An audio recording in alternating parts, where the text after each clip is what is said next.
vous vous en foutez parce que vous pouvez vous en foutre. Que déjà on érotise moins les corps masculins et en plus ça n'a pas de sens de les érotiser dans des séquences de torture parce que c'est pas comme ça que je dis c'est pas comme ça culturellement, je dis pas que c'est ça que je pense, mais c'est pas comme ça que sont mis en valeur les corps masculins de manière générale. C'est bon pour toi, Rand ? Super. Tu veux t'asseoir quelque part peut-être ? Non, t'es bien ? Ok, ça marche. Eh ben, bonjour tout le monde, bonjour à ceux qui nous ont rejoints, qui nous ont suivis après ce premier épisode. Je suis aujourd'hui avec Andy à nouveau, qui nous a rejoint encore pour discuter avec nous. Et cette fois, on a une nouvelle personne autour de la table. Anaëlle, bienvenue. Merci beaucoup. Merci beaucoup d'être avec nous. On espère que tu reviendras si l'expérience te plaît. Oui, on verra. On verra, évidemment. À moins qu'on ait effectivement lancé ce follower et que tu t'en ailles avant la fin de... On verra bien.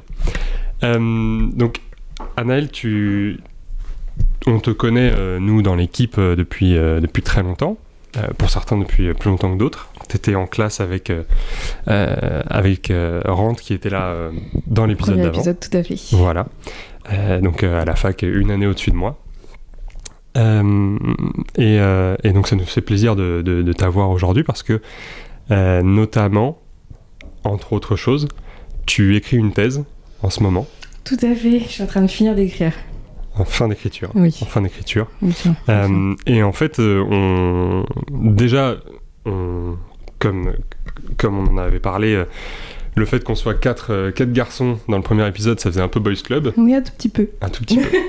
Et on voulait casser ce truc très rapidement. Et t'inviter, ça faisait partie d'un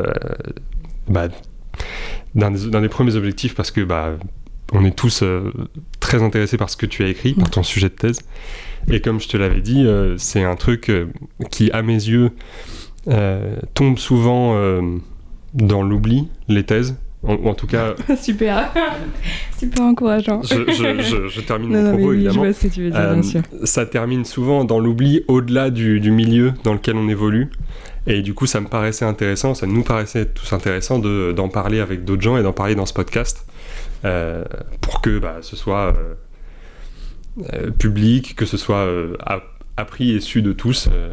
Donc voilà, je sais pas si tu veux dire quelque chose déjà, oui, peut-être donner le sujet notamment. Je vous remercie parce que c'est vrai que même si j'espère que ma thèse ne tombera pas si rapidement que ça dans l'oubli, c'est vrai qu'on n'a quand même pas souvent l'opportunité d'en discuter en dehors du monde académique, etc., en dehors des colloques et de tout ce monde académique, donc c'est vrai que c'est assez chouette de pouvoir en parler ailleurs, donc merci beaucoup. Et pour expliquer un peu ma thèse en quelques mots, je travaille sur les protagonistes de films d'action contemporains, protagonistes féminines. Et donc c'est une thèse qui croise l'analyse des formes. Donc je m'intéresse vraiment à des questions de montage, de cadrage, vraiment de forme dans les films. Et tout ça avec une perspective de genre, donc perspective féministe, où j'interroge les représentations en essayant de les inscrire vraiment dans le système hollywoodien. Et donc d'avoir à la fois une approche de forme, une approche culturelle.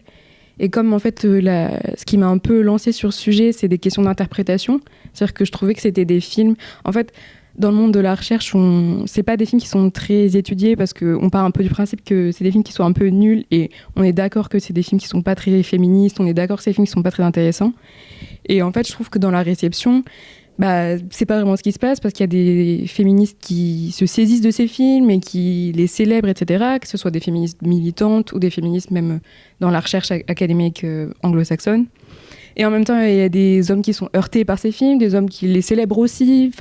Et je trouve que c'est pas si clair et pas si évident ce qui se passe dans ces films-là. Et moi, c'est ça qui m'intéressait, c'est essayer de démêler cette ambivalence qu'il y a vraiment dans les films hollywoodiens, qui est une ambivalence structurelle, parce qu'ils cherchent à plaire au public le plus étendu possible. Donc finalement, ils délaissent, on va dire, le sens unique d'un film. Comme ça, ils incorporent plein de sens qui sont contradictoires. Et moi, ce qui m'intéressait, c'était un peu de démêler tout ça. Et aussi, ce qui m'intéressait, c'était de faire une thèse qui parle aux gens. C'est-à-dire que moi, je viens pas d'un milieu où le cinéma, c'est quelque chose qu'on a beaucoup dans notre famille, etc. Pas trop. Moi, de là d'où je viens, les cinémas, ils sont pas en VO. Il y a principalement les films commerciaux. Et donc, faire une thèse, pour moi, ça avait du sens dans l'idée de faire quelque chose qui puisse être accessible aux gens. Et je trouve que c'est important de penser ces films-là qui parlent en termes féministes et d'interroger en termes féministes des films qui parlent aux gens. Parce que c'est important que les gens... après, je sais pas qui lira ma thèse, mais c'est important que les gens ils aient des outils pour décortiquer ces images qui sont vues et qui sont présentes partout dans le monde. Et c'est hyper important. Et je trouve qu'il y a un truc sur lequel je voulais rebondir... notamment, c'est que tu dis c'est du cinéma très populaire et donc qui s'adresse à un public qui est majoritairement composé d'hommes et de garçons d'un certain âge et d'une certaine catégorie de personnes. On en parlait d'ailleurs un petit peu la dernière fois quand on abordait le sujet du jeu vidéo. Il y a aussi ce truc dans le jeu vidéo où en fait l'année dernière il y a eu énormément d'annonces de nouveaux jeux vidéo qui prennent pour protagonistes des femmes. Et ça a causé, on l'a vu sur les réseaux sociaux, des tollés, parfois à tort, complètement, parce que il faut qu'il y en ait pour tous les goûts, et les femmes jouent de plus en plus aux jeux vidéo, comme les femmes vont de plus en plus au cinéma, réalisent de plus en plus.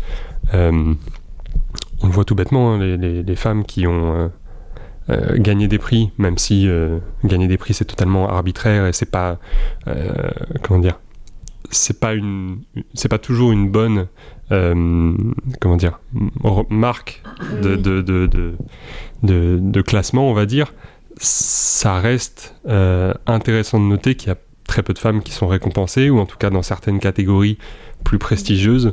Donc effectivement, la place de la femme dans le cinéma, tant en tant que protagoniste que en tant que créatrice et cible, parce que c'est finalement les trois places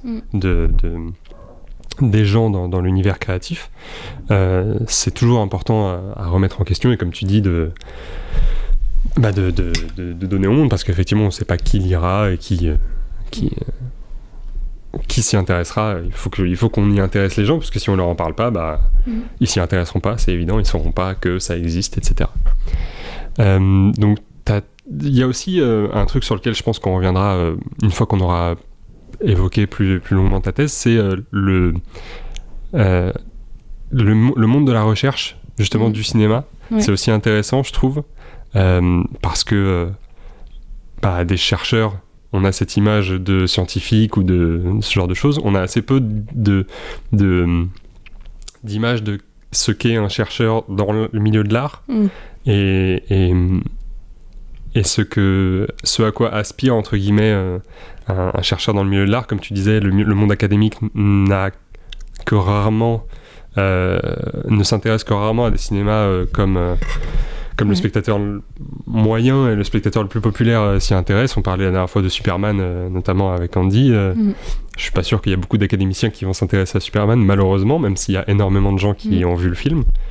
Donc voilà, je pense que c'est des sujets dont on pourra parler. Mais du coup, je vais bien te laisser nous parler un petit peu de ta thèse. Oui, il y a deux choses. C'est marrant parce que quand tu t'as parlé des différentes places des femmes, de protagonistes, de créatrices et de spectatrices, c'est un peu trois rôles que j'interroge dans ma thèse.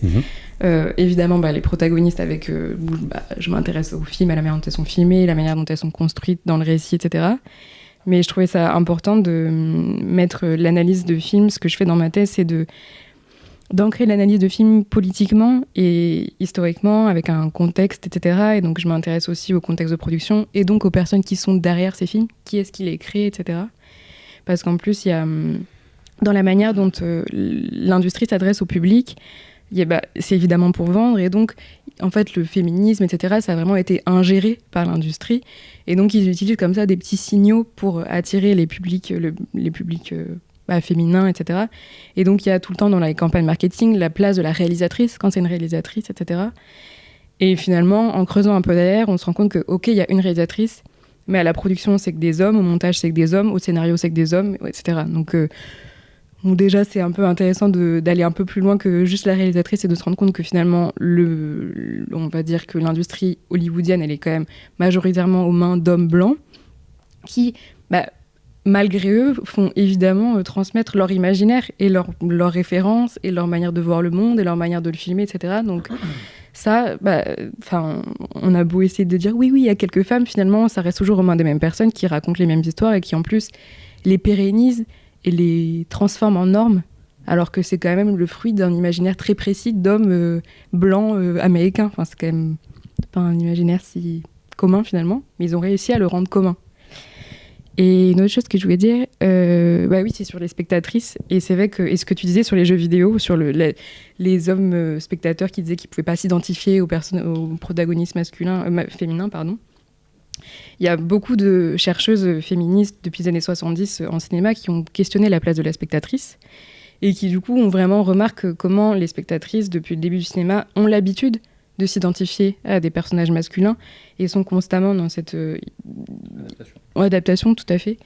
Et que c'est vraiment un apprentissage qu'il y a chez les spectatrices féminines et qui est beaucoup moins attendu des spectateurs masculins. Tu voulais dire quelque chose là-dessus? Je rebondirai après sur ce que tu dis. Et après, sur le monde académique, après, ça, c'est un peu des détails, c'est pas forcément les trucs les plus intéressants, mais moi, je sais que ma thèse, elle pose vraiment problème. Enfin, elle pose problème, mais elle est pas évidente dans le sens où, à la fois, je m'intéresse à du cinéma, qui est du cinéma de grand public, etc., et je m'intéresse avec une approche de forme. Et c'est vrai que les études... Parce que ces films-là de super-héros, par exemple, ils ont un peu pu être étudiés par la recherche, mais plutôt soit la recherche en philosophie, qui essaye de tirer des choses de ces mythes, en fait, qui font des super-héros, des mythes, etc. Donc, il y a un petit peu de ça. Et sinon, c'est les études culturelles. Donc, c'est des gens qui s'intéressent, comme là, c'est un peu ce que je fais dans ma thèse, ce que j'ai dit, au contexte de production, qui font des études de réception, etc. Mais vraiment, des études de forme sur des produits aussi industriels, ça fait pas sens dans la recherche française, en tout cas, actuellement. Et parce que, forcément, quand on fait des études de forme, on va un peu chercher justement ce qui est précis, ce qui a été pensé, ce qui a été imaginé, créé de manière particulière avec un point de vue. Et en fait, dans le monde de la production, on va dire grand public, comme c'est industriel, on estime qu'il n'y a pas de point de vue et qu'il n'y a pas de volonté précise, etc. Et que du coup, c'est pas intéressant, il n'y aura pas de parti pris d'auteur, etc. Sauf qu'en France, on a vraiment une tradition de la pensée de l'auteur au cinéma, du réalisateur, et ça commence à bouger, et c'est bousculé par les études féministes notamment, qui remettent vraiment en question la question d'auteur, parce que ça a des conséquences terribles, même dans la vie des actrices, etc. Et que du coup, c'est un truc la pensée du cinéma, la pensée académique du cinéma, elle a été bousculée par les pensées féministes, et du coup, elle bouscule à la fois la manière... ça met vraiment en lien la manière dont on pense le cinéma et on le théorise, avec la politique des auteurs, les cahiers du cinéma, tout ça, et comment, en fait, cette recherche-là et cette théorisation du cinéma, elle a des conséquences dans la manière dont, de manière générale, on envisage le monde du cinéma et l'industrie, et que finalement, même si on a l'impression que c'est des mondes qui sont très séparés, ils ont quand même une influence l'un sur l'autre. Ce que je voulais dire, tu sais, tu parlais de forme et d'accessibilité de ton sujet par rapport au cinéma assez classique, assez populaire. Je pense qu'on vient un petit peu du même milieu, de Madagascar, donc forcément nos films à nous aussi étaient plutôt destinés à un public assez populaire. C'était en VF classique, c'était plutôt des films hollywoodiens, donc il y avait une image qui était assez classique au final. Assez classique qui fait référence à des formes de masculinité, des formes de féminité qui sont vraiment très caricaturisées. Donc ce que je voulais te poser comme question, c'est justement grâce à tout ça, grâce à ces études féministes, comme tu le dis, grâce à ces impacts que les études féministes ont sur le cinéma de manière générale, est-ce que quand même tu trouves que le cinéma d'aujourd'hui a quand même subi une sorte d'évolution, malgré le fait que on voit quand même que le cinéma hollywoodien reste quand même très ancré dans quelque chose de très masculin, comme tu as dit, les producteurs, que ce soit les réalisateurs, tout ce qui se passe derrière, avec tous les scandales qui sont accompagnés derrière d'ailleurs, ça reste quand même très très masculin. Est-ce que tu trouves que ça commence à bouger? Est-ce que tu trouves qu'il y a certains films en tête, des exemples de films que tu vois, que ce soit dans sa forme, dans la manière dont c'est filmé, dans la manière dont la femme est traité et aussi reproduit dans le film? Est-ce que tu as des exemples qui font justement évoluer les choses à ce niveau-là? Je pense pas, j'envisage pas tellement cette étude-là avec un prisme un peu d'évolution. Enfin, c'est pas tant ça que je fais parce que en fait, il y a plusieurs choses. En même temps, oui, il y a des choses qui évoluent. Par exemple, là, quand je disais la place des personnes dans les équipes de production, etc., les équipes de travail, moi, je l'ai vu sur les films de mon corpus. J'ai étudié des films à partir de 2000 jusqu'à 2024. Et par exemple, les films Charlie's Angels, donc ceux de 2000, le reboot qu'il y a eu en 2019, pareil pour Tomb Raider, donc du jeu vidéo. Les 2 films de 2000, le film de 2018, les films de super-héroïnes, quelques films d'action comme Salt par exemple avec Angelina Jolie. Voilà, en gros c'est un peu, il y en a à peu près une vingtaine, 20-25. Et je prends parfois un petit peu en sous-corpus des films qui sont destinés à un public adolescent, donc qui ne fonctionnent pas exactement pareil, mais les sagas Divergente, Hunger Games, etc. Et donc c'est vrai qu'il y a quand même une petite évolution dans les équipes, en tout cas. Là où c'était quasiment que des hommes blancs au début des années 2000, il y a un peu plus de femmes, un peu plus de personnes racisées et encore. Voilà, donc ça c'est vrai ça change un petit peu, mais je n'irai pas jusqu'à célébrer ça non plus. Enfin, je n'ai pas l'impression que ce soit non plus... on n'est pas encore à un moment où on peut être très content, quoi. Bref. Et ensuite... c'est beaucoup des remakes. Là, dans ce que j'étudie, je remarque qu'il y a quand même beaucoup de remakes entre le début des années 2000 et après les années 2010. Et je ne sais pas tant si c'est une évolution positive, mais c'est plutôt qu'il y a une réactualisation. C'est-à-dire qu'ils actualisent les films en les mettant conformes à l'ambiance idéologique des États-Unis, et donc ils montrent ce qui reste acceptable. Et donc je sais pas à quel point c'est une évolution positive, c'est juste que c'est une industrie qui comme ça saisit les changements et les inclut pour que les films puissent continuer à être... Oui, c'est ça, pour que les films puissent continuer à être vendus et à être vus. Mais je dirais, j'ai plus l'impression de voir comment une industrie se saisit des choses plutôt qu'une évolution positive. Surtout que en plus, ce que j'essaye de faire, moi, c'est d'avoir une analyse qui est d'un féminisme intersectionnel. Donc, c'est-à-dire que de prendre en compte à la fois des questions de genre, de race, de classe, etc. Et c'est vrai qu'en fait, quand on essaie d'avoir ce prisme-là, c'est encore plus difficile d'être satisfait, parce qu'il y a certains films, par exemple, qui ont été assez célébrés, comme le remake féminin Ghostbusters. Il y a eu un remake féminin en 2016.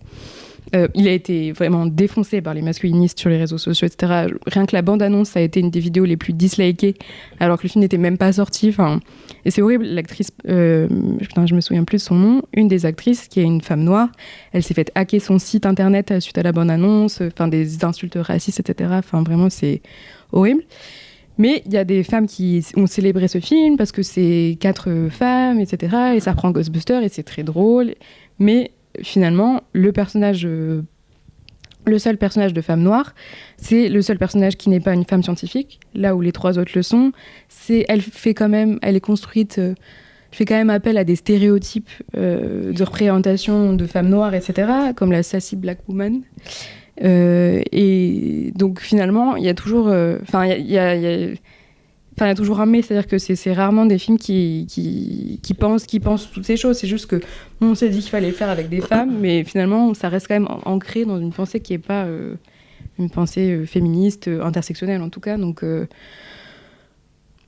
voilà. En tout cas, après, c'est des films qui sont industriels. Donc moi, c'est jamais ces films-là qui vont faire avancer les choses. C'est-à-dire que c'est le corps mou, un peu lent derrière. C'est-à-dire qu'ils montrent ce qui est un peu acceptable globalement, mais c'est toujours à la marge qu'il y aura de la radicalité. Et donc moi, j'attends pas de ces films-là qui soient radicaux.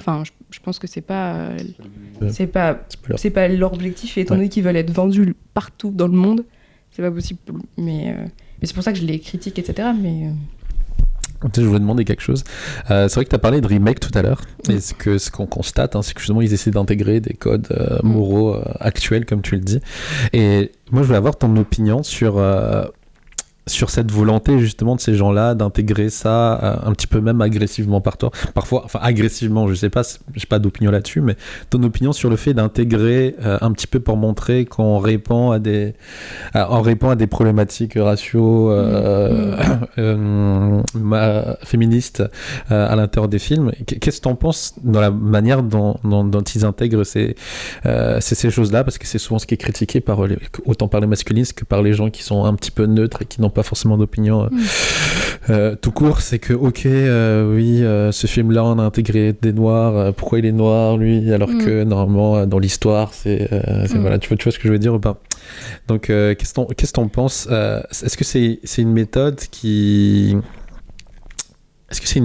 qui marche comme ou pas? Bah, je sais pas trop. Enfin, personnellement, je pense pas que ça fasse du mal. Enfin, moi, en tout cas, je ne vois pas le problème et je suis pas heurtée. Ah, mais c'est le film de mon enfance. Enfin, ça, vraiment, j'en ai un peu rien à faire. Et je pense que justement, le cinéma, surtout ce cinéma-là, est tellement dominé par des personnes blanches, par des hommes, etc., que je suis pas du tout heurtée qu'on laisse plus de place à d'autres types de représentations, d'autres types de personnages. Pour moi, c'est pas du tout un problème. Et en plus, surtout que ça n'empêche pas les premiers objets d'exister. Et en plus, c'est souvent cette stratégie-là, c'est-à-dire que souvent quand ils font ces remakes, le remake, ça permet à la fois de faire un nouvel objet où on a déjà une cible qui est acquise par avance puisque c'est un remake. Ça permet aussi de faire revivre le premier film, parce que les gens vont se réintéresser à ce premier film-là. Donc à partir du moment où ça n'efface pas le film précédent, je comprends pas pourquoi les gens sont si heurtés. Par contre, je ne célèbre pas non plus complètement cette stratégie. Je pense que ça sert... Enfin, je pense que c'est pas suffisant pour moi. C'est-à-dire que, ok, tu places ça, par exemple, là je le vois dans un de mes films, un des films que j'étudie, c'est Mulan, j'étudie le film en prise de vue réelle, et ils ont rajouté un personnage féminin, qui est un personnage de sorcière, qui est pas dans le film d'animation. Et donc, ok, ça fait un personnage féminin en plus. Moi, je râle pas pour ça. Par contre, c'est sûr que, en fait, finalement, c'est quand même un stéréotype de sorcière. Enfin, oui, c'est ça. Ouais. Et en plus, enfin, il y a plein de choses à plein de niveaux qui sont pas si intéressantes que ça finalement avec ce personnage, etc. Donc, je trouve que c'est pas suffisant, mais je trouve pas que ce soit un problème. C'est intéressant parce que j'avais la discussion avec des viewers sur Twitch où en fait j'ai vu un TikTok d'un gars qui s'appelle Rio qui a dit une phrase, je sais pas si elle est de lui ou de quelqu'un d'autre, mais il parlait justement de ces entre guillemets remplacements de personnages par des personnes racisées ou des personnes issues de minorités, et il disait vous vous en foutez parce que vous pouvez vous en foutre, parce que vous n'avez pas ces problèmes, parce que vous n'avez pas besoin vous n'avez pas de problème d'identité, puisqu'il y a déjà 1 milliard de personnes qui vous ressemblent dans ces œuvres, etc., etc. Et je me faisais la réflexion, j'en parlais parce que justement on parlait de tous ces projets de James Bond, de Idris Elba ou d'un autre personnage racisé, de la petite sirène qui a été interprétée par une personne noire, je crois, de Blanche-Neige qui avait été interprétée par Rachel Zegler. En plus le mec me disait Rachel Zegler elle est pas hyper blanche non plus. Enfin, déjà le commentaire en lui-même est pas terrible, mais soit. Effectivement, c'est pas grave.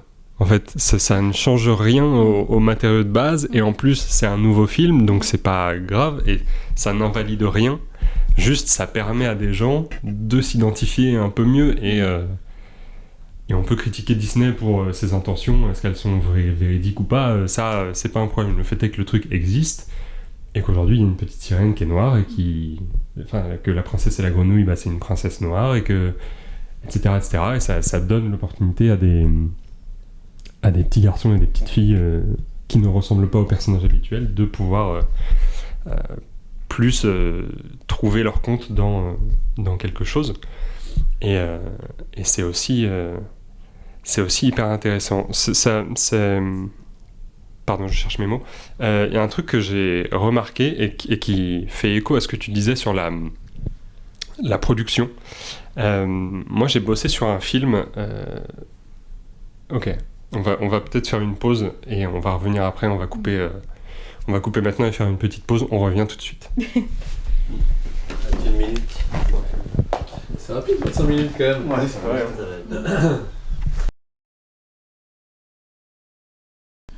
On est de retour pour la deuxième partie du coup de notre émission. Donc j'allais évoquer une anecdote sur un tournage sur lequel j'ai participé il y a bientôt 3 ans, où en fait, tout petit budget, On est dans un huis clos et évidemment il y a un seul personnage principal parce qu'il n'y a pas énormément de budget. Ça se passe dans une tour de contrôle et le personnage principal est une femme. Le fait qu'elle soit une femme, alors on y reviendra plus tard. Ça se passe normalement à Tahiti, je crois, ou en tout cas sur une île de Polynésie. Et en fait, en plus du fait qu'elle a été écrite par un homme blanc, cette femme, en coécriture avec une femme, je crois, racisée, mais ça c'est à vérifier. Le choix de l'actrice a été particulier parce que au fur et à mesure des castings, ils sont arrivés sur 2 personnes et ils ont choisi la personne qui avait le plus d'expérience, qui était issue du théâtre, au détriment d'une actrice qui n'avait aucune expérience, mais qui collait physiquement au rôle, qui était polynésienne, qui physiquement ressemblait au rôle. Et en fait, ils ont dû remanier le scénario pour faire du personnage principal une femme métisse. Donc ça voulait dire déjà maquiller l'actrice, parce qu'elle n'est pas métisse non plus. Donc ça faisait une bonne heure et demie de maquillage tous les matins pour la bronzer un peu. Ouais. Et ça faisait quand même remanier le scénario pour en faire quelqu'un de métisse, alors que c'est pas l'histoire, quoi. L'histoire, c'est une histoire de... En fait, elle est dans sa tour de contrôle, il y a une tempête, et elle est attaquée par une sorcière. Donc ça fait partie du folklore... c'est du folklore polynésien sûrement, moi j'y connais rien, mais je sais qu'il y a des cultures à travers le monde où les sorcières, ça fait partie... les sorcières, les esprits, tout ça, ça fait partie de la culture. Mais là, pour le coup... on en a fait du coup un personnage qui n'a rien à voir avec cette culture. Et physiquement, au tournage, il fallait la maquiller tous les matins pendant 1h30. Je trouvais ça... Tu sais, si quelqu'un a... Enfin, si ça a heurté quelqu'un, enfin, si quelqu'un s'est posé la question de qu'est-ce qu'on est en train de faire quand même là ou... Déjà, parce que l'ambiance sur le plateau était exécrable. Elle a menacé de partir 10 fois, je pense. Parce que lui était dégoûté, il voulait prendre l'autre, lui. Le studio lui a dit, prenez celle qui a le plus d'expérience et changez le scénario. Lui, il voulait prendre la personne qui collait au rôle. Et en fait, du coup, ça a créé une tension entre les deux pendant tout le tournage. On a tourné pendant 1 mois et demi. En plus, c'est un huis clos, c'était un de ses premiers films, donc une expérience totalement à part du théâtre. Et du coup, vraiment, la pauvre, elle était parfois complètement trempée parce que c'est censé être sur une île tropicale où le décor se détruit, donc forcément, elle est mouillée parfois pendant la tempête. Donc la pauvre, elle est dans un film d'horreur où elle est pas appréciée de son réalisateur, dans des conditions physiques très compliquées. Elle joue un rôle qui est, je pense, pour elle aussi assez sensible parce que politiquement, socialement parlant, c'est compliqué à assumer de devoir faire ça, je pense. Le film n'est jamais sorti, bizarrement.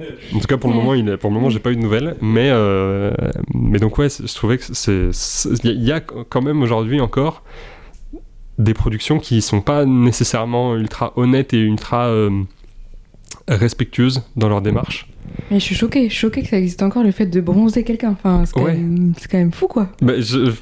Autant c'est Tonnerre sous les tropiques, le film avec... ouais, tu le vois, hein, ce film Robert Downey Jr., tu l'as pas vu? Je vois pas, non. Il faut absolument le voir, c'est incroyable. Ah, mais attends, je vois c'est les le film images. Robert Downey Jr., il fait une blackface. Ah oui. C'est à mourir de rire. Et il y a beaucoup de gens qui ont trouvé ça super drôle. C'est une comédie. Mais dans un film sérieux... En fait, il joue un acteur blanc qui fait une blackface. Donc, à la limite, je veux dire, c'est pas comme si on lui avait donné le rôle de quelqu'un qui devait aller... Voilà. Mais là, pour le coup, c'est un rôle qui aurait dû aller à quelqu'un qui correspond à la description. Tu te dis que déjà qu'on a du mal, enfin que le cinéma occidental a du mal à créer des personnages de personnes racisées, etc. Même quand ils en créent, il faut que ce soit des blancs qui les jouent. Exactement. C'est quand même c'est fou. assez violent en plus, je trouve, comme démarche. Parce que si les gens le savent pas, déjà c'est malhonnête. Et si les gens le savent, c'est insultant. Non, mais il n'y a aucune bonne raison de le faire. Il n'y a rien qui va. Enfin, c'est fou que tout le monde ait accepté. Enfin, ça n'a aucun sens. En plus, ça me fait un peu penser au... Enfin, ça n'a pas quelque chose à voir, mais sur le fait que la manière... Parce que ça me fait penser à la manière dont les cultures blanches, etc., peuvent s'approprier des cultures non blanches. Et que, par exemple, dans le cinéma hollywoodien, ça se traduit matériellement par la place donnée aux personnes qui travaillent et qui font partie de cette culture. Par exemple, parler de la manière dont le cinéma hongkongais a inspiré le cinéma d'action contemporain, le cinéma d'action américain, pardon, sur les combats, sur toute cette esthétique-là, et comment, en fait, finalement, ils prenaient même plus des acteurs ou actrices ou des spécialistes de combat, etc. Donc, finalement, ils prenaient quand même des Américains qui se formaient là-bas, etc. Donc, en fait, même matériellement, cette inspiration culturelle, elle a quand même des conséquences matérielles, des conséquences sur la vie professionnelle des personnes, etc., sur la manière dont est réparti l'argent. Enfin, donc, c'est au-delà de la symbolique et du fait que ce soit grave en termes de représentation, ça a quand même des conséquences matérielles derrière, quoi. Donc... Une autre histoire qui va dans ce sens, c'était le remake de Blanche-Neige et les 7 nains, où il y avait eu ce débat de est-ce qu'on doit faire jouer des personnes de petite taille ou est-ce qu'on doit les faire numériquement avec des acteurs de taille classique. Classique, terrible. Pardon, je veux pas offenser personne. Et il y avait eu beaucoup d'acteurs de second rôle de personnes de petite taille qui avaient dit oui, Peter Dinklage il est bien gentil à dire que c'est pas bien de mettre des nains dans un film, mais lui il a du taf, donc laissez-nous faire. Et il y a eu ça fait écho à un truc qu'il y a eu en France, un arrêté des années 90, où en fait il y avait des personnes de petite taille qui, en boîte je crois, se faisaient lancer. Il y avait du lancer de nains en boîte, et donc ça a été interdit, et les gens se sont révoltés parce que eux c'était leur gagne-pain aussi, quoi. Donc mort sur Orange, voilà, c'est le fameux. Donc il y a ce truc de couper l'herbe sous le pied à des minorités pour des raisons qui sont pas forcément honnêtes, je trouve. Et pour Blanche-Neige, ils ont fait comment finalement ? Numérique. Ouais. Ah ouais. Ah ouais, ok. Parce qu'ils laissent quand même des personnages de nains. Enfin, oui, je veux dire, ça leur pose pas de problème. Alors là, aucun problème. En fait, oui, voilà. Oui, aucun problème. Parce que, en fait, c'est ça que je trouve fou, c'est que faire la petite sirène noire, c'est pas un problème, mais avoir des vraies personnes de petite taille, ça c'est non. Surtout que ça après, j'y connais absolument rien, donc je sais pas, mais si c'est ce type de personnage-là est offensant, il y a moyen de les repenser. Mais si tu me dis qu'ils ont fait les mêmes personnages que dans le film d'animation, juste en numérique, c'est que c'est pas raccord, je trouve. Non, que c'est ça, ouais, c'est... Il y a parfois des trucs qui sont assez violents, je trouve, de ce côté-là. Est-ce que tu as des questions, d'autres questions peut-être? Moi, je voulais juste revenir sur ta thèse de base. Ce qui est intéressant pour moi, c'est aussi de savoir, est-ce que toi, tu as réussi à sortir des archétypes de personnages féminins justement à l'intérieur de ces films-là, dans le sens où est-ce que lors de tes études de forme et de fond de ces films hollywoodiens-là, est-ce que tu as pu sortir des types de personnages en particulier qui reviennent souvent et catégoriser un petit peu les personnages en fonction de ce qu'ils renvoient dans leurs films, quoi? Je dirais pas tant que ça.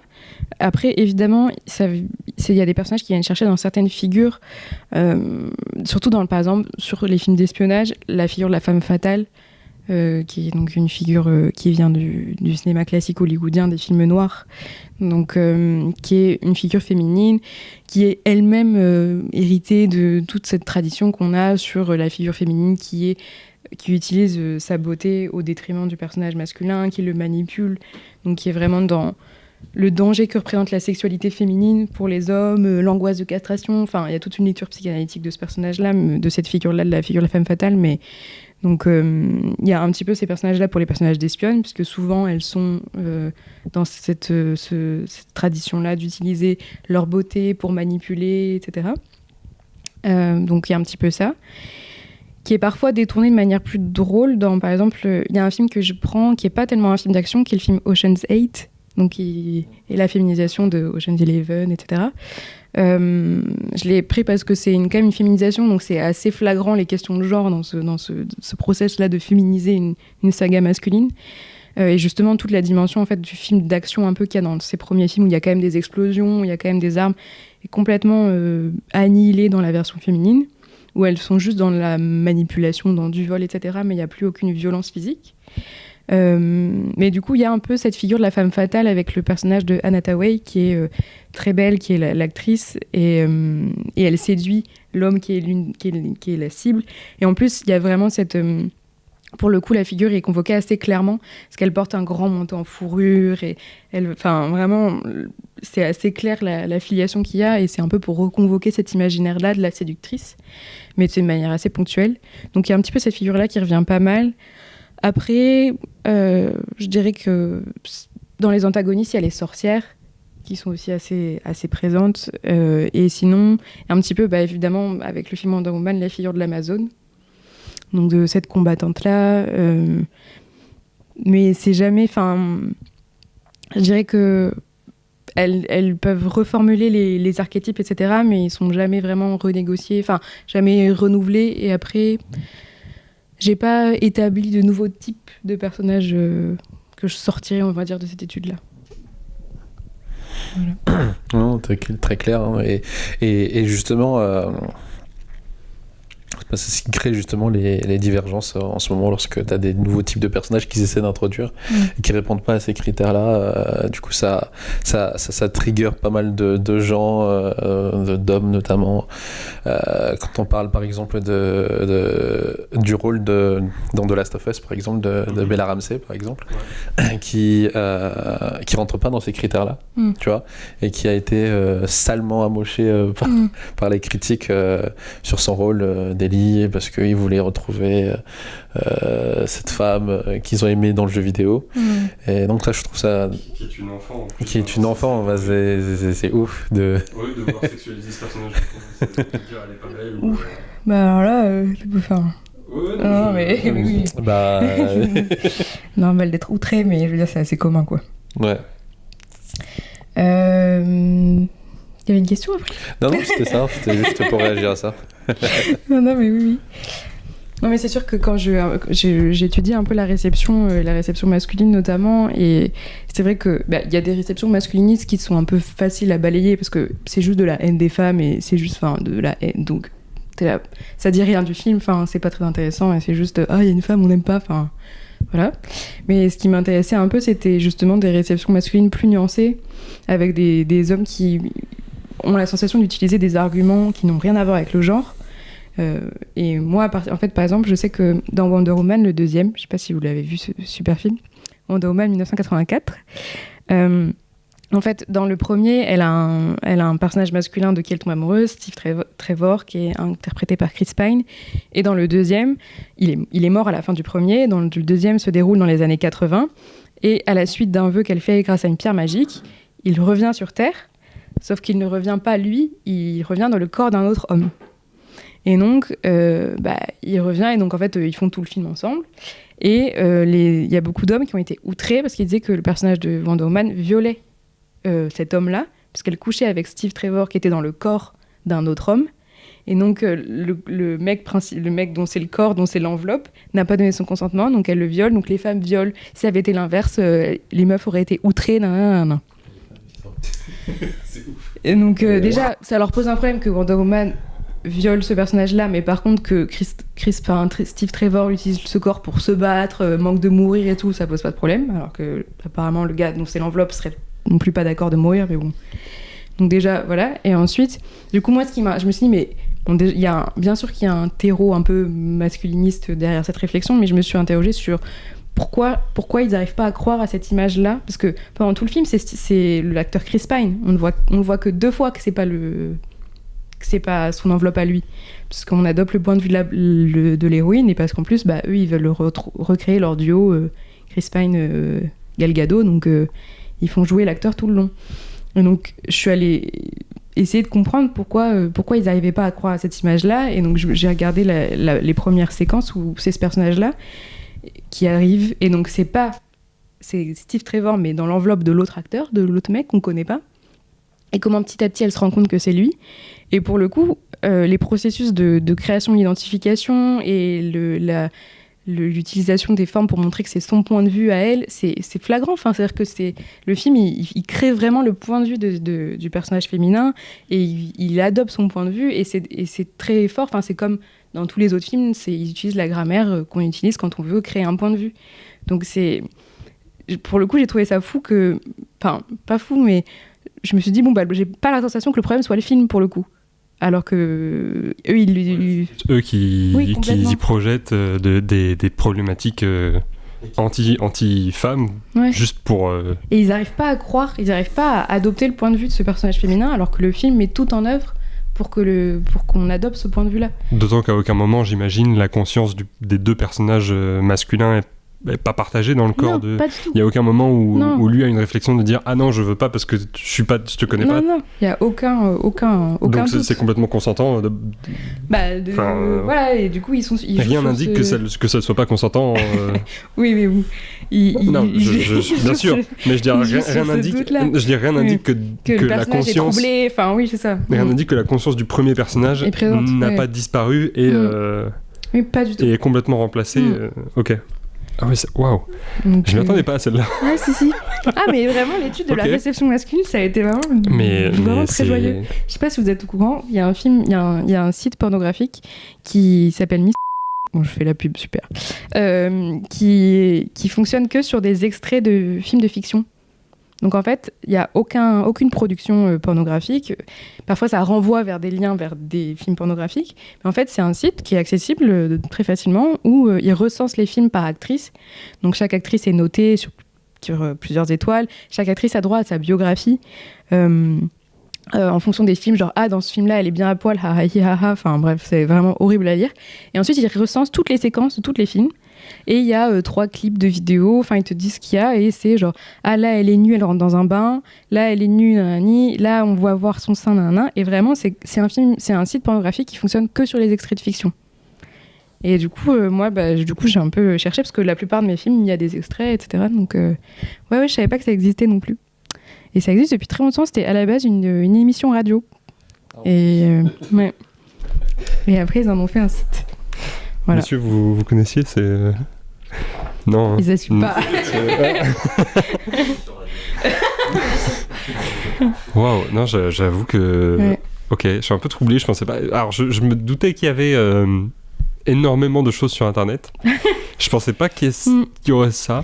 Mais c'est très drôle parce que... Pardon, je te coupe. Mais vas-y. C'est très drôle parce que, par exemple, il recense le film Black Widow, donc Black Widow avec Scarlett Johansson, qui est donc un film juste sur ce personnage-là, qui est un personnage de l'équipe des Avengers, donc qui est sorti en 2021.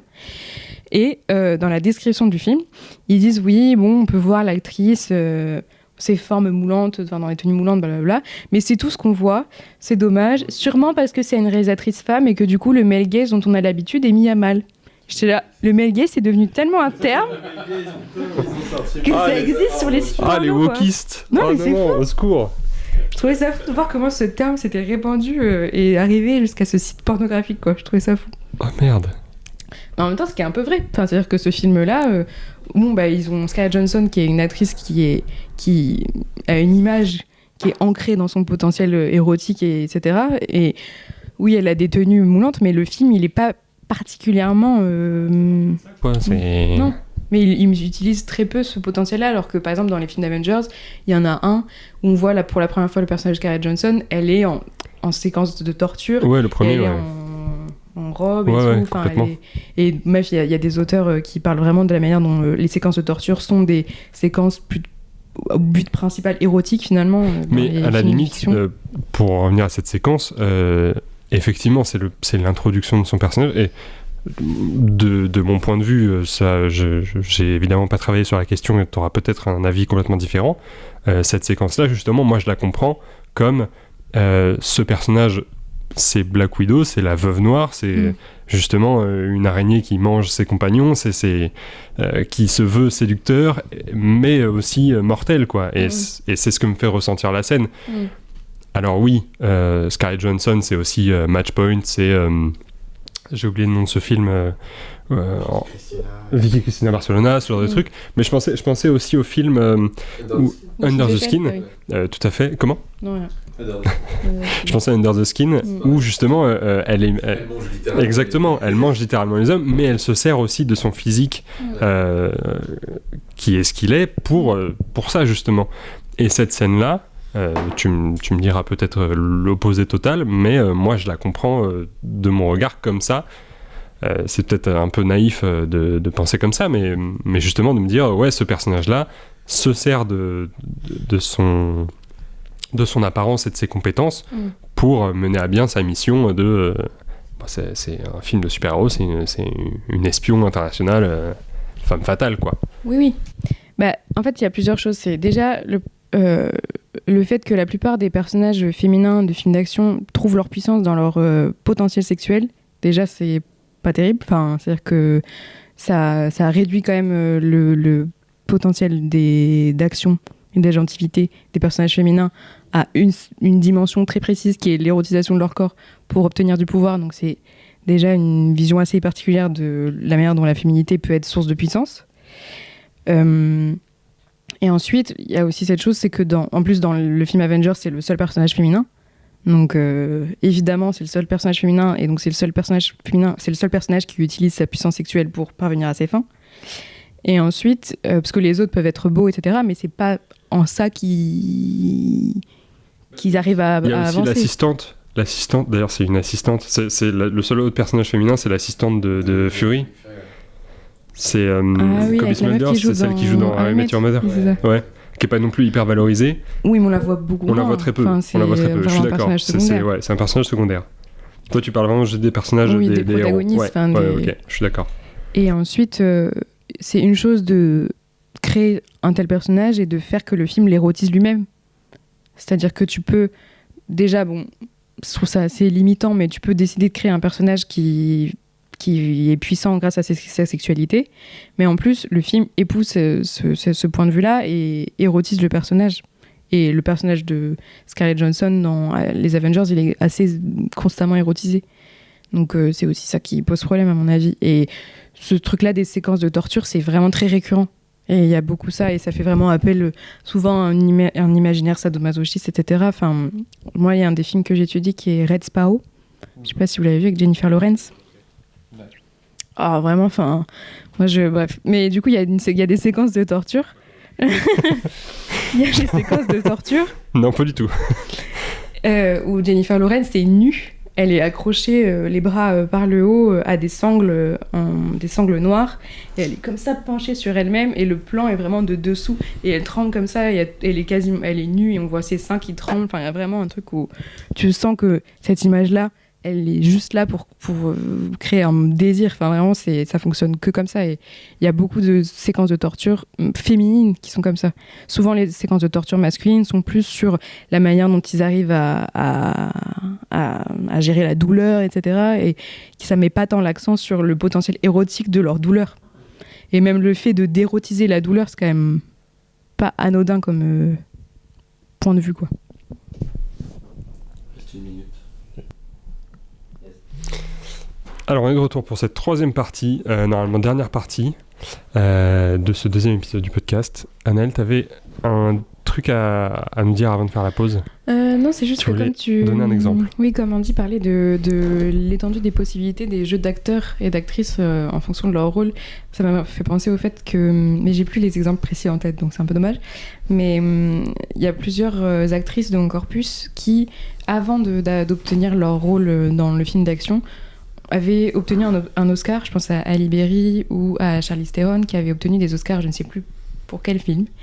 Et juste après, elles ont fait les films d'action dans lesquels elles ont joué dans mon corpus. Donc, par exemple, Catwoman ouais. De Pitoff, pour lequel elle a obtenu un Razzie Award. Et donc, il y a des gens qui sont un peu penchés sur cette question, sur la manière dont les actrices qui sont des actrices reconnues pour leur qualité de jeu ne trouvent pas la possibilité de jouer véritablement dans ces films qui sont tellement circonscrits à une image creuse et inintéressante des personnages féminins. Donc même les actrices ne peuvent pas du tout s'épanouir dans ces rôles, et donc elles se retrouvent à obtenir des prix pour leur mauvaise performance. Et donc il faisait le lien et la manière dont c'était la faute du film, on va dire. Et surtout que c'était flagrant, surtout dans le cas d'actrices qui venaient d'obtenir un Oscar et qui dans la même année obtiennent un prix pour leur mauvais rôle. Ouais. Et à quel point ces films d'action ne leur laissaient pas la possibilité. Le film Catwoman ne la met pas nécessairement en valeur, je trouve quand même, faut le dire. Oui, bah il est horrible. Ouais.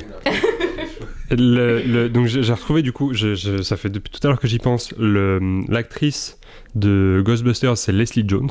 Ah oui, voilà. Oui, fallait dire son nom quand même. Oui. Donc Halle Berry, elle a l'Oscar pour À l'ombre de la haine, que je n'ai pas vu. J'ai pas vu non plus. Mais donc j'imagine que sa performance est très bonne dans un film qu'il est tout autant sûrement. Moi je voulais rebondir sur un truc dont on a parlé du coup pendant qu'on faisait la pause, les scènes de torture. On s'est fait la remarque là avec les gars, on n'a pas en tête de scènes de torture d'hommes à part 12 Years a Slave, donc les films sur les esclaves. Ou, moi j'avais OSS 117, mais bon, on peut pas dire que vraiment ce soit une scène de torture de fou non plus. Ou Casino Royale, dans laquelle, la scène, Daniel Craig se fait complètement émasculer par le personnage de Mads Mikkelsen, et en fait on s'est dit, les scènes de torture, c'est pas non plus un truc de dingue où il y a soit un esclave, soit un mec qui se fait tabasser les testicules. Il y en a pas dans les Tarantino, des scènes de torture un peu masculines. J'aime pas trop Tarantino, donc je suis pas sûr. Dire. Non, Pulp Fiction, ouais. Pulp Fiction, mais c'est Ving Rhames, c'est ça qui torture un gars dans sa cave. Mais est-ce qu'il le torture ou est-ce que c'est juste un truc BDSM? J'ai plus le souvenir. Je sais pas s'il est consentant. Je pense qu'il le torture. C'est un peu le souvenir que j'ai. Alors j'ai plus le souvenir de la scène en tête. Mais donc, effectivement, les scènes de torture d'hommes, c'est pas hyper marquant. Et elles sont souvent subordonnées à des thèmes comme l'esclavage ou les je sais pas si on se dit, si ça se dit, les masculations, les masculements, peut-être. Enfin bref. Mais donc ouais, c'est soit on sexualise complètement le personnage féminin dans cette scène, soit on émascule ou on esclavagise quelqu'un dans l'autre, quoi. C'est pas, je trouve que c'est des scènes qui vont pas forcément, qui ont un rôle très précis et qui sont pas hyper intéressantes. Donc on peut pas en faire grand chose de ces scènes. Mais qui en tout cas, en fait, comme l'érotisme masculin est pas construit sur la soumission et sur la violence, alors que érotiser les corps féminins, ça passe par la violence, ça passe de manière générale au-delà de ces séquences de torture. Donc c'est sûr que déjà on érotise moins les corps masculins et en plus ça n'a pas de sens de les érotiser dans les séquences de torture parce que c'est pas comme ça que je dis c'est pas comme ça culturellement, je dis pas que c'est ça que je pense, mais c'est pas comme ça que sont mis en valeur les corps masculins de manière générale. Et du coup, je suis pas très étonnée. Et sur le fait que les séquences de torture, ça existe sur des corps d'hommes noirs, c'est pas du tout étonnant. Enfin, étant donné le cinéma actuel, c'est-à-dire que j'avais lu comme ça un article sur la manière dont c'était difficile dans les films sur l'esclavage de trouver un équilibre entre montrer la violence, filmer cette violence-là, mais ne pas tomber justement dans l'illustration pornographique, voyeuriste, etc. Et en même temps, ne pas la montrer, ce serait peut-être la nier. Donc, qu'il y a un équilibre comme ça à trouver, qui n'est pas toujours trouvé justement par les films. Enfin, 12 Years a Slave, j'ai quand même souvenir d'un truc assez un peu voyeur. Mais après, je l'ai vu il y a longtemps, mais je trouve que s'il doit y avoir un écueil fait dans ces scènes, c'est mieux que ce soit celui-là, parce que du coup je trouve qu'il y a que c'est un peu mieux de se rendre compte justement que c'est des scènes un peu voyeurisme et malsaines, plutôt que de les montrer de manière un peu cachée, un peu mystérieuse, un peu c'est pas présent et en fait on n'en parle pas, etc. Je préfère ce trop de c'est violent, soyez mal à l'aise. Et ce que je dis n'a de valeur que pour les scènes de torture, évidemment, parce que je pense à d'autres scènes où je préférerais qu'elles n'existent pas.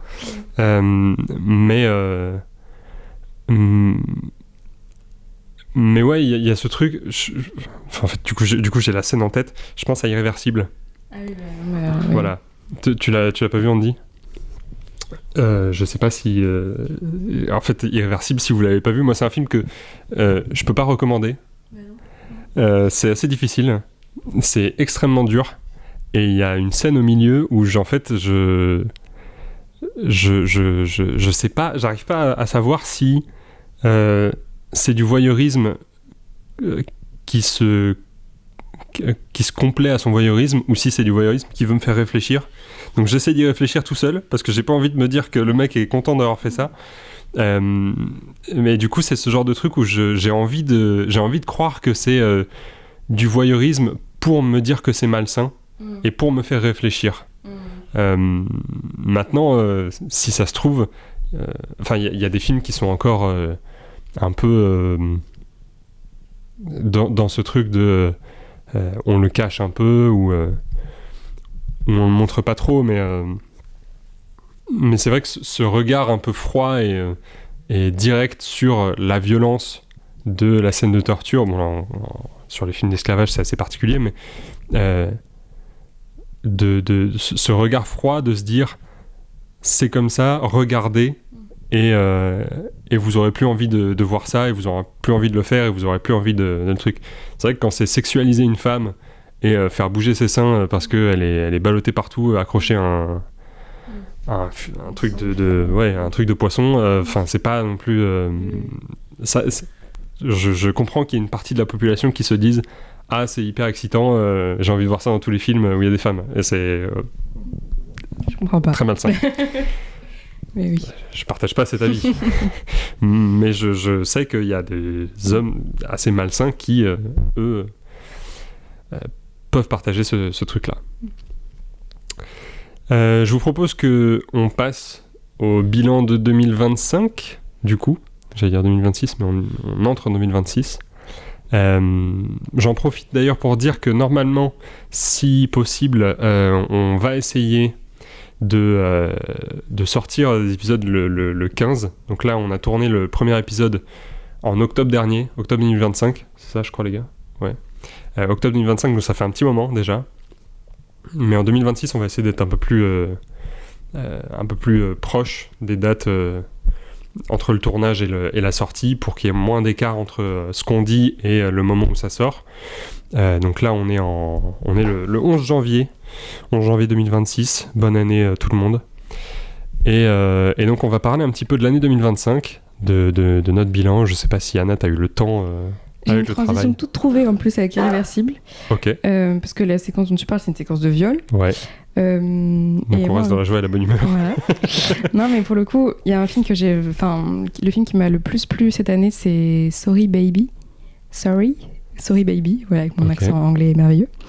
Qui est un film d'une jeune réalisatrice, c'est son premier film, et que j'ai vraiment trouvé très très bien. Et pour vous donner rapidement le pitch, c'est sur une jeune chercheuse qui est donc écrit une thèse. C'est pas ce qui m'a plu le plus. Attention. Mais oui, parce qu'en plus c'est un peu terrible, donc moi ça va. Et en fait, c'est sur son amitié avec une autre de ses amies chercheuses. Et donc là, le film est pas chronologique, il est par chapitre, mais il y a des petits allers-retours comme ça entre le passé et le présent. Et on comprend en fait assez rapidement que elle a été violée par son directeur de recherche. Et donc, au fur et à mesure du film, on suit sa trajectoire avec cette amie-là. Et je trouve que pour le coup, c'est très fin. C'est-à-dire que tout le film, la séquence de viol, elle est très très intelligemment mise en scène, à mon avis. Je peux vous le décrire. Parce qu'après, je ne vais pas vous spoiler, mais bon. Pour ceux qui ne voudraient pas être spoilés, n'écoutez pas. Faites une pause, passez dans 5 minutes. Et... en fait, on sait qu'elle a rendez-vous avec son directeur de recherche. Elle se rend devant son bureau, elle frappe, il n'y a personne, elle regarde son téléphone, elle part, on la suit, et elle rentre dans une maison. Et la maison est filmée en plan large. Et donc, en fait, il y a juste des jump cuts en plan large, où la nuit tombe, où les lumières de la maison s'allument, etc. Et on ne voit rien, et on voit juste depuis l'extérieur de la maison. Ensuite, on la voit ouvrir la porte, remettre ses chaussures rapidement, avec l'homme qui reste derrière, et elle part. Et elle a à peine remis vraiment ses chaussures, tout ça en plan large, en plan vraiment d'ensemble depuis l'extérieur de la maison. Et après, elle arrive dans sa colocation où elle vit avec cette amie, et en fait, même tout le trajet, elle parle pas. Elle a vraiment une expression choquée, etc. Mais elle parle pas, elle exprime pas. Et ensuite, elle arrive. Et là, elle commence à être pas bien, et donc son amie lui... de... Donc elle décrit cette scène-là à l'oral, mais nous on n'a rien vu parce qu'on est de l'extérieur. Ouais. Et je trouve que ça... Et en fait, tout le film, donc son amie nomme directement ce qui s'est passé, elle lui dit que c'est un viol, et tout le film ensuite ne remet jamais en question sa version. Parce que je trouve que parfois dans les films qui traitent du viol, qui en plus essaient de le traiter de ce thème-là, d'un point de vue assez féministe, etc., sont quand même souvent sur « Ah, on ne sait pas si c'est vrai, nanana. » Et là... Une histoire en fait, de point de vue. Oui, c'est ça. Là... Comme le dernier duel, par exemple. J'ai pas vu. Non, c'est... Vas-y, je t'en prie. Là, sa version n'est jamais remise en question, et je trouve ça très agréable qu'on croit ce personnage féminin sur parole sans avoir vu ce qui s'était passé, et que ça suffit. Et je trouve que ça dit quelque chose d'assez fort sur le rapport qu'on a aux victimes de viol. Et ensuite, tout le film est assez drôle, en fait. C'est-à-dire que son amie est assez drôle, même elle, dès le lendemain, enfin, c'est pas du tout larmoyant, et c'est vraiment sur le fait que le viol, c'est pas... Enfin, on a un peu cette image de, pour être cité, enfin, de la bonne victime du viol qui ensuite est détruite par son viol, et ensuite, enfin... Et là, non, enfin... C'est pas une fin en soi, oui, c'est ça. La vie continue, et au contraire, elle est quand même traumatisée, ouais. Donc il y a quand même des moments où le traumatisme ressort, mais de manière un peu ponctuelle, et en fait, comme ça t'arrive quand t'es une personne traumatisée, t'es pas tout le temps au bout de ta vie, enfin, il y a des moments où ça va, il y a des moments où ça repop et tu sais pas pourquoi. Donc il y a un peu ça, et il y a vraiment la place de cette amitié avec cette femme, avec son amie, qui est très importante, et franchement, c'est un film qui est très fin, qui est très drôle, qui est très juste, je trouve, dans la manière de raconter le viol et tout, donc c'est... Et même le rapport qu'elle a avec son violeur, c'est-à-dire que... elle va le recroiser sûrement. Elle le déteste, etc. Il est parti, donc elle le recroise plus. Mais elle sait qu'il a un fils, et donc elle hésite à le dénoncer, parce qu'il a un fils, et elle veut pas détruire la vie de ce fils-là. Enfin, donc en fait, c'est beaucoup plus fin et beaucoup plus complexe que ce qu'on a eu de voir des représentations de femmes qui se font violer en général, etc. Donc j'ai trouvé que c'était vraiment très bien, et que c'était très drôle. Enfin, j'ai vraiment ri plusieurs fois. Enfin, c'est vraiment très chouette, je vous recommande vraiment. Ok. Moi, je l'avais pas vu. J'en ai pas entendu parler de ce film, j'avoue. Oui, cette année, en 2025, je pense que c'était vers l'été. Ok. Je saurais pas exactement dire. Ouais. Sur une affiche, elle a un petit chat dans les mains. Ok. Ouais, je sais pas si vous avez vu. Non, j'avoue. Non, mais franchement, je suis complètement passé à côté, mais j'essaierai de le trouver. Je pense qu'il a dû soit arriver sur les plateformes, soit être acheté par un diffuseur. Donc on le trouvera quelque part. Mais c'est vrai que c'est une bonne chose de réfléchir le point de vue de la victime. Je parlais du dernier duel parce que alors pour le coup je dirais que dans le dernier duel le viol en lui-même qui est la cause du scénario est quasiment au second plan parce qu'en fait le film veut surtout être un ersatz de Rashomon, le film d'Akira Kurosawa, où chaque personnage raconte son point de vue d'une séquence qui s'est passée, donc c'est plus la séquence en elle-même, et en plus on va la revoir 3 fois, et donc on essaye limite de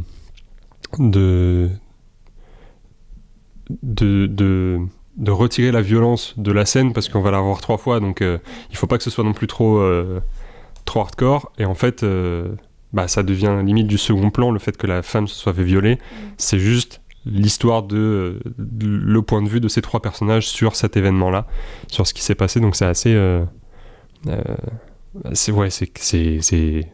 ce truc devient quasiment au second plan, alors que c'est hyper important en vérité. Alors en même temps, l'époque du film, qui est le Moyen-Âge en Europe, c'est pas non plus propice à la liberté de parole des femmes, etc. Hein.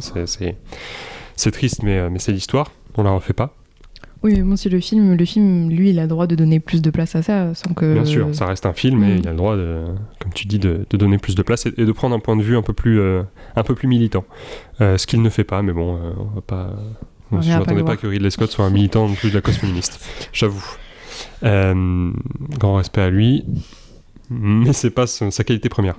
Moi, 2025, je pense que mon film préféré... Alors, j'en ai vu beaucoup de gens dire c'est un peu, on en fait un peu trop et tout, mais Sinners. Ouais. Je l'ai pas vu. Jessie a adoré. Et franchement, surtout qu'en plus, c'est Ryan Coogler. Ouais, c'est Ryan Coogler. Donc voilà, on a deux avis très partagés que vous ne voyez pas entre Jessie qui a adoré et Rand qui est un peu plus mitigé sur le film. C'est vrai, t'as pas... Ouais, pas trop aimé, bon bah... Mais pour un cinéma de blockbuster, c'est quand même pas... Parce que c'est vrai que j'ai pas vu, mais c'est lui qui fait les Wakanda. Et le deuxième, il est dans mon corpus parce que c'est sur la princesse, sur Shuri, Shuri. Okay. Et c'est vrai que c'est un des films qui est un peu l'un des plus riches, quoi, en questionnement dans les films que j'étudie. Donc je suis pas étonnée qu'il y ait des choses intéressantes dans ce film. Et il aurait fallu en parler avant ça, mais bon c'est pas grave. Parce que justement, donc Wakanda Forever, j'en discutais quand j'en parlais donc avec les viewers sur Twitch de la place justement des personnes racisées et notamment des femmes dans le cinéma de super-héros, parce que je regardais du coup l'affiche du futur Avengers Doomsday. Et je regardais, je regardais pas celle-là, je regardais Avengers Endgame, et je regardais donc les héros qui ont disparu. Donc les Steve Rogers, les Black Panther, etc. Une fois que tu arrives à la fin de ce cycle, quel personnage tu remplaces et où est-ce que tu mets les personnes racisées? Parce que du coup, Iron Man, homme blanc, cinquantaine, Captain America, homme blanc, cinquantaine, Hulk, homme blanc, cinquantaine, etc., etc. Alors, Captain America, Thor à la limite, vas-y, on va dire c'est la mythologie scandinave. Si tu veux pas mettre un noir, t'avais mis Heimdall parce que Heimdall, c'est le personnage qui est censé être différent, il est noir, ok, il a des yeux qui lui permettent de voir plus loin, vas-y, il est censé être différent, ok, on a mis Idris Elba, c'est très bien, ok. Les autres, tu peux changer. Donc Captain America est devenu noir, Black Widow, je sais pas si elle va revenir, les autres, on sait pas si elle va revenir, etc. Qui est-ce que tu mets comme personnage racisé dans les nouveaux super-héros? Et je pense que c'est... Il sort cette année, Doomsday. Doomsday, c'est probablement le film que j'attends le plus, peut-être, pour voir qui, effectivement. Pour voir où va Marvel dans son truc de différenciation et de représentation de tous les personnages. Parce que du coup, dans Endgame, il y a tous les personnages. Il y a notamment un plan que je trouve assez racoleur, avec tous les personnages féminins, tous les super-héroïnes féminines qui arrivent. Tout le monde voit très bien ce plan. Voilà, tout le monde voit très bien ce plan qui est... Alors, c'est super intention, je pense, j'espère, mais vraiment... c'est très mal fait, c'est très mal exécuté, parce qu'il fallait pas les mettre à part. Il fallait les intégrer à tout le monde, parce que sinon, c'est dommage. Et en même temps, dire ça, c'est déjà bien de l'avoir fait, parce que si vous les avez mis tout en arrière-plan, on aurait gueulé aussi quand même. Toujours est-il que... Qui tu changes? Parce que Iron Man, on va pas mettre une femme noire, ça ne fait aucun sens. Captain America, maintenant, il... en plus, il y a Riri Williams, non? La nouvelle Iron Man, ouais. C'est pas la nouvelle Iron Man. Iron Heart, je crois. Alors moi, j'ai pas tout vu des trucs Marvel, donc elle sort d'où? Vas-y, je t'en prie. C'est dans... Oui, c'est dans Wakanda Forever. Eh ben j'ai pas vu Wakanda Forever, donc... Ah, tu l'as pas top. vu, Voilà, oui. Donc okay. oui, en fait, ils ont introduit le personnage de Shuri. De Riri, elle s'appelle Riri, ok. Riri, ouais. Comme une scientifique noire, un nouveau Iron Man qui a construit un petit génie à MIT. D'accord. Ouais, ils ont fait une série de films. Ouais. Ok. Et ben je ne savais pas. Et ben tant mieux, c'est bon à savoir. Ouais. Mais du coup, effectivement, je me posais la question de... comme j'avais vu... j'ai vu que la première partie de la série... le soldat de l'hiver et le mec aux ailes, là j'ai oublié son nom. Le faucon, le soldat de l'hiver. Et en fait, donc je savais qu'à la fin il devenait Captain America. Il y a Captain America Brave New World dans lequel il porte le costume et le bouclier. J'ai vu que la bande-annonce, j'ai pas vu le film. Pas ouf. Ouais. J'avoue que j'ai vu l'âge de Harrison Ford, je me suis dit 84 ans pour jouer Hulk rouge. J'adore Blade Runner, mais je vais pas aller jusque là quoi. Il est sur un papier A4. C'est dommage. Mais du coup effectivement, je regardais l'affiche de Endgame et je me suis dit où est-ce que tu mets les personnes racisées? Où est-ce que tu mets les femmes? Où est-ce que tu mets les personnages asiatiques? Il y a Shang-Chi certes. Mais peut-être que tu peux faire un peu plus. Et en fait, ce que j'ai regardé aussi, promis, après on retourne sur les films de 2025 et 2026, mais ce que j'ai regardé aussi, ce qui est interdit chez nous, c'est les statistiques ethniques. Mais ce qui est possible aux États-Unis, c'est les statistiques ethniques. Et en fait, je me suis dit, encore plus que les personnages afro-américains, ce qui est sous-représenté, c'est les personnages hispaniques. Parce qu'en fait, ils sont une plus grande proportion, les hispaniques aux États-Unis, par rapport aux afro-américains. Donc il y a Xochitl Gomez, je crois, qui joue Miss Marvel. Miss Marvel, c'est ça, à ne pas confondre avec Captain Marvel. Miss Marvel, c'est Iman Vellani. Miss Marvel. C'est une indienne? Oui. Ah, mais oui, c'est vrai, c'est une indienne. C'est une indienne. Famille Alors, indienne, c'est vrai. la petite, la non, gamine, c'est pas- la mais gamine non, dans Doctor Strange 2, là. Oui, voilà, c'est la Celle-là. gamine dans Doctor Strange 2. C'est pas Miss Marvel, ça? C'est pas Miss Marvel. Ok. C'est une autre, mais je crois qu'elle a pas de nom encore. Mais donc, il y a une personnage d'origine hispanique, et c'est elle. Et dans tout le reste... Il y en a pas eu dans... Kukulkan, le méchant de Kukulkan, il est... Wakanda Forever. D'accord. Ok. Namor. Namor. Pardon, tu voulais... vas-y, je t'en prie. Ouais, j'ai oublié ce que je voulais dire. Non, je me demandais si dans le dernier Avengers, là, Thunderbolt, là, Ouais. si il y avait pas une meuf qui était... Attends. C'est celle qui est morte? Non, c'est pas elle. Non, je sais plus. Mais peut-être que je me trompe. Mais rien que sur ça aussi, sur Black Widow. Black Widow, elle reviendra pas, mais du coup, il y a sa sœur, Yelena. Ouais. Et elle, pour le coup, il y a un peu... Tu sens qu'elle est un peu... Elle vient un peu représenter aussi les personnes queer. Enfin, tu sens que c'est aussi ça qui est tenté d'être approché avec ce personnage-là. Donc, c'est aussi, ça m'a fait penser à ça dans le fait que tu essaies de voir s'il y avait d'autres minorités qui allaient être incluses. Mais voilà, c'est tout. Ok. Non, mais c'est déjà bon à savoir, effectivement. Moi, c'est mon interrogation principale. Et pour revenir à Sinners, donc, effectivement, comme tu dis, c'est du blockbuster. Il a ses défauts, et je trouve qu'il a les défauts d'un blockbuster, notamment sur la représentation du personnage féminin principal, Hayley Williams. Non, Hayley Steinfeld, c'est ça, qui... qui est comme ça, apparemment. Moi, je trouve qu'elle est encore un peu quand même... Un peu cliché. Ouais, un peu cliché. Ouais. Un peu cliché pour pas grand-chose, parce que franchement, ça n'apporte rien au film, je trouve. Et en fait, je trouve que c'est justement son personnage, c'est exactement le reflet du personnage du film auquel j'ai participé, qui est un peu... Elle est blanche, donc Hayley Steinfeld est blanche, et dans le film, elle est censée avoir été élevée dans le même quartier que les personnages noirs principaux, en fait. Ouais. Et entre guillemets, c'est un peu comme si il nous fallait une personne blanche, mais il faut quand même réussir à la rattacher à cet univers. Ouais, c'est ça. Donc il faut lui donner une histoire d'amour avec les frères, il faut lui donner une relation avec les parents, etc., des frères. Sa mère les a éduqués ensemble, etc., etc. Donc il fallait la lier au truc. Et je trouve que c'est un peu le truc. Vas-y, dis-moi. C'est quasi fini là. C'est quasi fini ? Ouais. Ok. Bah, on fait une mini pause et ensuite on revient pour la toute dernière partie, promis. On va y arriver. Donc effectivement, je disais, pour revenir à Sinners, les défauts d'un blockbuster sur certains personnages. Bon, on sent que Ryan Coogler, il adore Michael B. Jordan, ils sont comme ça les deux. Alors, c'est pas sa meilleure performance, c'est important, je trouve. Peut-être, mais je trouve qu'elle est notable quand même. Par l'autre là.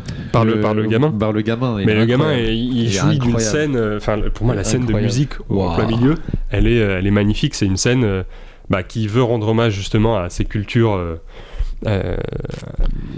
un peu déjà afro-américaines, mais aussi chinoises, parce qu'il y a des personnages qui sont chinois dans le film, et qui du coup nous sort du film et nous emmène dans un truc intemporel où ça passe à travers les différents styles de musique de ces personnages-là, de la musique africaine jusqu'à la musique hip-hop aujourd'hui.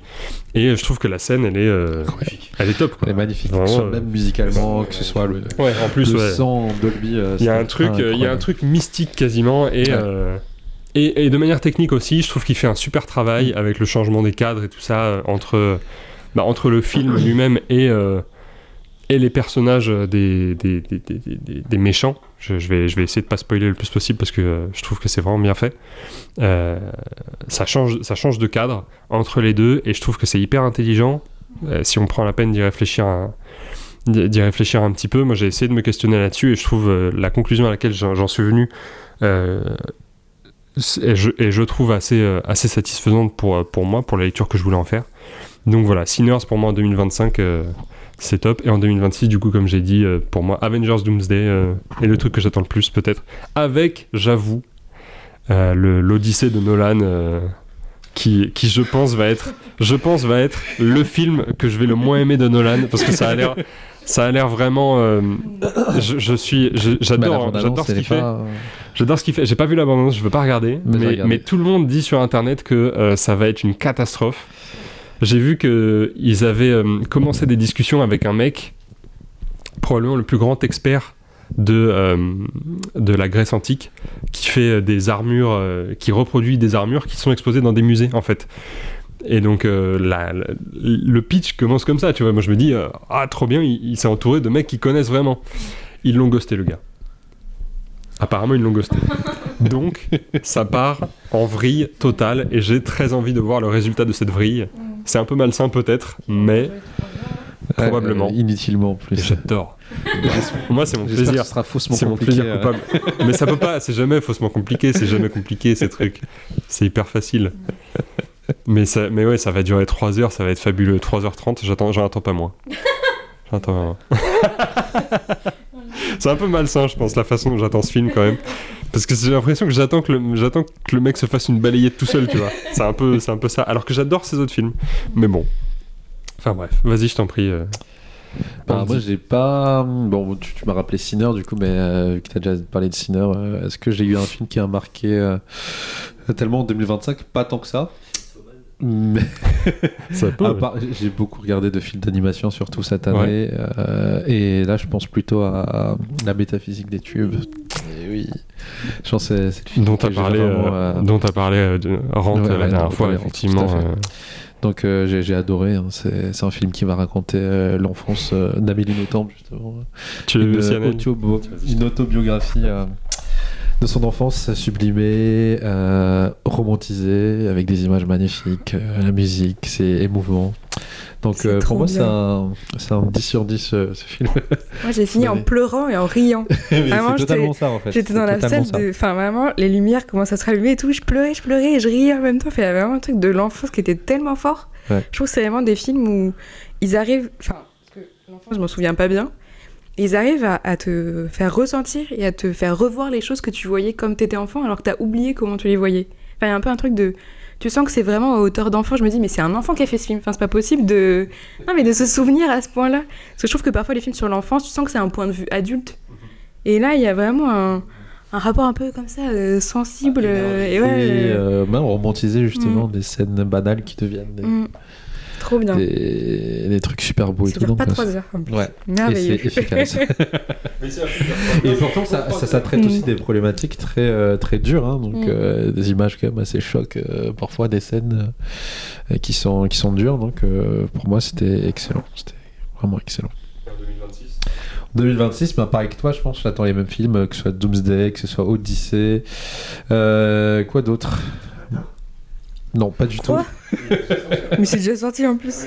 Encore ? Non, je pense pas cette année. Je crois que c'est 2027, 2027 le prochain peut-être. Après 2029, c'est le dernier, je pense. Okay. C'est le dernier. Moi, j'ai pas vu encore qui se passera sur Terre. Sinon, ne regarde pas. Non, après ça dépend si tu aimes la série, hein, mais. Je pense que tu aimes bien la trilogie. Enfin là. Fini celui-là ? Ok, bah c'est. On va terminer vite fait J'ai avec pas les dit autres. mes films de 2026, moi. Eh ben, j'arrête tout de suite. Moi, je termine et ensuite je te laisse la parole. J'aime la performance technique, je pense. Je cherche pas l'originalité dans ces films. Je trouve que c'est grandiose de prendre 10 ans de sa vie pour faire un film comme ça, sous l'eau, et d'inventer des caméras qui peuvent aller sous l'eau et faire de la motion capture sous l'eau. Le mec fait avancer le cinéma et c'est pour ça que j'aime le film. J'en ai rien à foutre que le mec me raconte 10 fois la même histoire. Tous les films racontent la même chose. Toutes les histoires ont déjà été racontées, c'est bon. Arrêtez de faire semblant. Moi je me suis dit en regardant, autant regarder Valérian en fait de Luc Besson, tu vois. Waouh. Ah ouais. Oh, tu compares pas. Au moins, c'est honnête. Au moins, c'est honnête. C'est ok, c'est du visuel, c'est bien. Les personnages sont jolis, les images sont belles. Mais le scénario tient sur un papier A4 et les acteurs sont mauvais. Donc, non, tu vois. Joli, excusez-moi, mais. C'est pour ça que tu m'as pris le micro. Mais vas-y, tes films de 2026, Anaëlle. Moi, comme je suis une grande intellectuelle, le film que j'attends, c'est Le Diable s'habille en Prada 2. Vraiment. Oui. Exceptionnel, Et ça, vous c'est faire vrai. le 2. Vraiment, moi, j'ai grandi avec ça, donc j'ai très hâte de le regarder. Puis en plus, pour de vrai, comme un peu mon hypothèse sur les films que j'étudie, c'est le fait que ce soit des films qui rencontrent à la fois le genre filmique du film d'action et le genre des chick flicks, donc des films pour filles. C'est vrai que finalement, les films pour filles, tout ce genre de films-là, c'est des choses qui ont un peu influencé la représentation des personnages féminins dans les films grand public. Donc ça m'intéresse aussi un peu pour ça. Mais j'avoue qu'il y a aussi un petit plaisir de retrouver Meryl Streep et Anne Hathaway dans ces rôles-là. Je l'ai revu c'est l'année dernière en plus. Mais moi j'adore Le Diable s'habille en Prada. Franchement, c'est pareil, j'ai grandi avec. Et je trouve que c'est. Je trouve justement, ça fait partie des films comme on en parlait la dernière fois. On parlait de Ghost in the Shell. Je trouve que c'est des films où il y a quand même un effort, parce qu'il y a un effort de montage quand même dans Le Diable s'habille en Prada, un effort technique de montage, de création, enfin pas nécessairement de création musicale, mais c'est un film qui parle de l'industrie de la mode et ça se ressent dans sa structure et dans sa technique. Il y a quand même des trucs. Tu dis, comme je suis une grande intellectuelle, j'adore ce film, mais quand même, je pense que les intellectuels peuvent s'y intéresser. Tu dis que les intellectuels s'intéressent pas aux films à grand public populaire comme les films Marvel, etc. C'est vrai, mais je trouve qu'ils devraient, et notamment ce film-là. Moi, j'ai hésité à parler aujourd'hui. On n'a pas fait d'analyse aujourd'hui, mais j'ai hésité à parler de Orgueil et Préjugés. Ok. J'adore ce film, c'est un de mes films préférés, je pense. Et franchement, je pense qu'il y a des trucs à dire sur Le Diable s'habille en Prada qu'on pourrait apprendre dans les écoles de cinéma totalement, des écoles de montage notamment, sans aucun problème, ça c'est sûr. Mais donc ouais, Le Diable s'habille en Prada 2. Et sinon, un autre film que j'ai déjà vu, mais qui sort là, donc qui sera sûrement déjà sorti, qui est un film sur l'esclavage, donc en plus il s'appelle Fursi, de Abdel Malik, le rappeur Abdel Malik, qui a réalisé un film. Fursi, c'est un esclave réunionnais. Donc moi, c'est une figure que j'ai un peu entendue autour de moi. Il y a des tags sur Fursi à La Réunion. Enfin, tu vois, c'est un peu une figure comme ça, quand même connue. Et donc, il est sorti en avance à La Réunion. C'est pour ça que j'ai pu le voir. Et c'est un film qui retrace l'histoire de cet homme-là qui, en fait, avait appris à lire et écrire et qui s'est rendu compte à la mort de sa mère que sa mère avait été affranchie. Donc, que lui aussi, en fait, était affranchi. Et donc, il s'est lancé dans une bataille juridique pour me prouver qu'il était un homme libre et donc plus un esclave. Et ça a lieu à la fin du 19e siècle, au moment où petit à petit l'abolition de l'esclavage va arriver. Et donc on suit sa vie à La Réunion, puis il est emmené à Maurice ensuite, etc. Et j'ai trouvé que c'était pas mal parce que je disais, parfois je trouve que dans les films sur l'esclavage, il y a un peu ce voyeurisme sur la violence, et il y a aussi un peu une tendance parfois à se concentrer sur les personnages blancs. Et à faire un peu des personnages noirs un fond qui fait partie du décor, etc. Et là, j'ai eu un peu peur parce que le film commence quand même sur une séquence de procès, du coup, où c'est majoritairement les personnages blancs qui ont la parole. Donc je me suis dit, oula, en fait, on va encore partir de ce côté-là. Et finalement, non, on suit quand même ce personnage-là et sa trajectoire à lui. Donc voilà, c'est un film qui est chouette, que je vous recommande à voir, et qui est sur une figure réunionnaise qui n'est pas tant connu que ça, je pense, en dehors de La Réunion. C'est vrai que c'est un nom que je ne connaissais pas, donc j'espère que j'en apprendrai beaucoup, parce que du coup j'ai vu, j'en profite, un autre biopic que j'ai vu en 2025, c'était Fanon, qui je pense parle à peu près des mêmes thèmes, la condition des... Enfin, pas les mêmes thèmes exactement, parce que l'esclavage et les colonisations, c'est pas... Ça se recoupe, mais c'est pas exactement la même chose, et je trouve qu'il y avait des problèmes dans Fanon qui sont inhérents à tout biopic, et qu'on parle pas vraiment du sujet. On finit de toute façon par s'éloigner du sujet. Donc j'espère que Fursi, c'est ça ? Oui, c'est ça. Fursi, ce sera à la hauteur du sujet qu'il traite. Et j'ai pas la sensation qu'ils en font un héros dans le film. Enfin, c'est juste sa trajectoire à lui, et qui est violente, etc., et qui essaie de se démener. Mais alors que dans Fanon, c'est vrai qu'il y avait un peu plus c'est comme ça, un Ouais, penseur. un peu un héros. Et la pensée lui arrive et ouais. il l'écrit comme ça, enfin un peu un truc alors que c'est pas la réalité matérielle de son existence quoi. Donc, mais voilà. Et ben en tout cas, merci beaucoup à vous trois, enfin à vous deux, pardon, à vous deux messieurs d'avoir été Merci. à notre régie et de nous avoir suivis. Merci beaucoup à vous de nous avoir regardés. Donc l'épisode devrait sortir normalement le 15 février, quelque chose comme ça. On vous remercie et puis on vous dit à la prochaine pour une suite. À bientôt. Merci.